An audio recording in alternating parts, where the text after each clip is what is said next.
नमस्कार दोस्तों, आप देख रहे हैं हमारा चैनल अवनीश कुमार ऑफिशियल 777। आज हम पहुंचे हैं सदर हरदोई।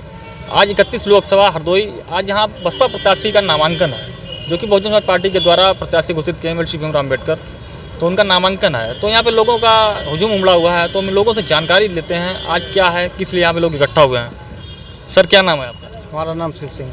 सर, आज किस लिए आप लोग यहाँ पे इकट्ठा हुए हैं? यहाँ मतलब आज जो है चुनाव कैंडिडेट जो है पर्चा भरने के लिए, इसीलिए चुनाव। जैसा कि और भी लोग हैं, इन लोगों से जानकारी लेते हैं। सर, क्या नाम है आपका? सुनील जौहरी। सर, आज किस लिए आप लोग यहाँ पे इकट्ठा हुए हैं? आज हमारे 31 लोकसभा से हमारे प्रत्याशी माननीय भीमराव अम्बेडकर जी नामांकन कर रहे हैं।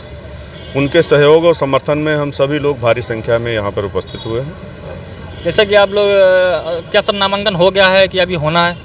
नामांकन के लिए माननीय भीमराव साहब गए हुए हैं और बस हम लोगों के बीच आने वाले हैं। जैसा कि बहुजन समाज पार्टी ने सबसे लेट प्रत्याशी घोषित किया, जो हरदोई की जनता को जिसकी उम्मीद थी कि जल्दी से प्रत्याशी आएगा, लेकिन प्रत्याशी इतना लेट आने में समय लग गया। उसके बाद में एक बाहरी प्रत्याशी दिया है।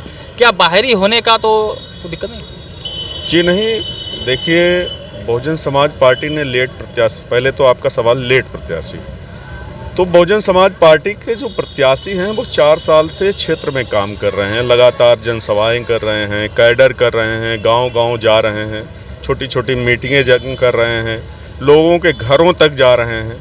अन्य प्रत्याशी लगातार, कुछ प्रत्याशी जिन पे विश्वास अन्य पार्टियों ने जताया है, तो वो कुछ लोगों को तो लापता घोषित कर दिया गया लोगों के द्वारा, और कुछ लोग तो सड़ा आलू बताया गया कुछ लोगों को। तो बहुजन समाज पार्टी ने जो बाहरी की जो बात कह रहे हैं आप, तो भारतीय समाज में कोई भी व्यक्ति बाहरी नहीं है। हर व्यक्ति भारत का नागरिक है, और वो अगर भारत का नागरिक है तो बाहरी कैसे हुआ? हाँ, घर अलग अलग हो सकता है, गांव अलग अलग हो सकता है, तो हम सब समाज से हैं, और समाज में ये हो सकता है कि 2 किलोमीटर कोई शहर से नज़दीक है, कोई 2 किलोमीटर दूर है। जैसा कि 24 का चुनाव जो चल रहा है इस समय, तो किस तरह से आपको बहुजन समाज पार्टी को यहाँ जन सैलाब प्राप्त हो रहा है? देखिए, बहुजन समाज पार्टी के साथ ही पूरा जन सैलाब है।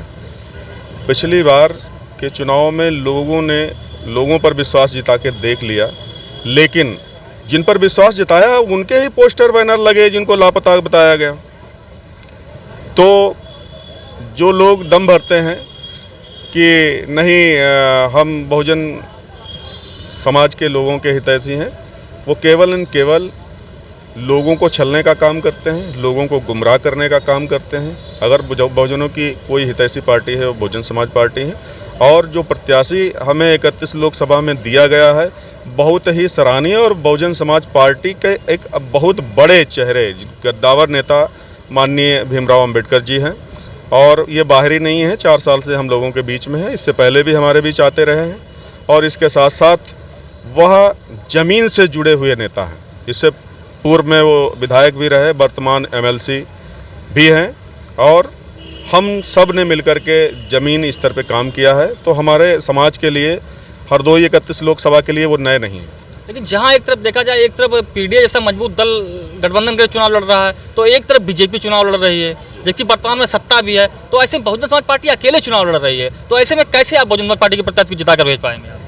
जैसे आपने पीडीए की बात करी, तो पीडीए में पिछड़ा, दलित और अल्पसंख्यक की बात करते हैं, तो दलित का आरक्षण का बिल फाड़ने वाले वो लोग पीडीए के साथ दलित समाज कैसे खड़ा होगा? और जो पिछड़े वर्ग की बात करते हैं, तो पिछड़े वर्ग में केवल एक जाति का सहयोग लेने वाले लोग, क्या पिछड़े में अन्य लोग नहीं हैं? देश एक व्यक्ति से नहीं बनता है, सभी संप्रदाय, सभी जातियों से मिलकर के एक राष्ट्र बनता है, और उस राष्ट्र में सभी लोग रहते हैं, और उनके हक अधिकारों की रक्षा करना जो सत्ता में पार्टी होती है ये उसकी जिम्मेदारी होती है। लेकिन जिस समय समाज पार्टी सत्ता में थी, तो नगीना सीट से हमारे दलित ही सांसद जीत के गए थे, लेकिन पार्टी के राष्ट्रीय अध्यक्ष के इशारे पर सबसे पहले दलितों के आरक्षण का बिल उन्होंने फाड़ा था। दूसरी बात, दूसरी पार्टी की जो सत्ता में वर्तमान है, और वह जो दलितों की हितैषी बात करती है, तो कौन सा दलितों का हित किया उन्होंने? आज लगभग डबल इंजन की सरकार है।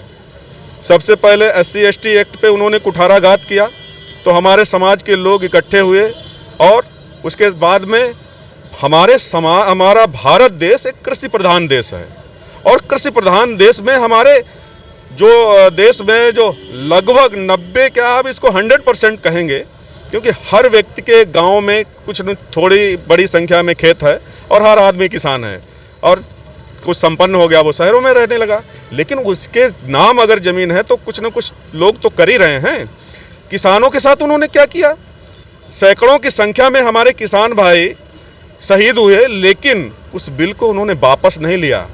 दोबारा फिर हमारे किसान भाइयों को आंदोलन करना पड़ा, सड़कों पर उतरना पड़ा, लेकिन सत्ताधीश पार्टी अपने सत्ता के नशे में इतना चूर थी जिसने हमारे किसान भाइयों को दिल्ली से आने से रोक दिया। तो हमारे किसान परिवार के लोग अल्पसंख्यकों पे इतना अत्याचार किया, उनको यहाँ तक कि दिन दहाड़े मर्डर करा दिया गया, तो कैसे उनके साथ हो जाएगा। और जो अल्पसंख्यक समाज का दम भरने वाली पार्टी उसने चू तक नहीं की। हमारे बहुजन समाज की पार्टी हमेशा मुस्लिमों और अल्पसंख्यकों के साथ खड़ी रही है। और आप टिकट बंटवारे में देख लीजिए, जो अल्पसंख्यक कोटे का दम भरती है, पिछड़े वर्ग की कोटे का दम भरती है, क्या उन्होंने टिकट बंटवारे में अल्पसंख्यक समाज को सम्मान दिया? नहीं दिया। केवल बहुजन समाज पार्टी ने अल्पसंख्यक को सबसे ज़्यादा टिकट दे करके उसको सम्मान देने का काम किया। उसके साथ आप विधान परिषद के चुनाव में देख लीजिए, समाजवादी पार्टी जो अल्पसंख्यक कोटे का दम भरती है, जो पिछड़े का दम भरती है, उसने कितने पिछड़ों को भेजा? पिछड़ों को भेजा तो अपने घर हुए अपने परिवार के लोगों को भेजा। क्या उसने अल्पसंख्यक कोटे के लोगों को भेजा? नहीं भेजा। क्या समाज के अन्य लोगों को भेजा? नहीं भेजा। इसलिए वो सब लोग केवल लोगों को गुमराह करने का काम करते हैं और भारतीय जनता पार्टी को कोई पार्टी उखाड़ के फेंक सकती है, वो बहुजन समाज पार्टी है। धन्यवाद।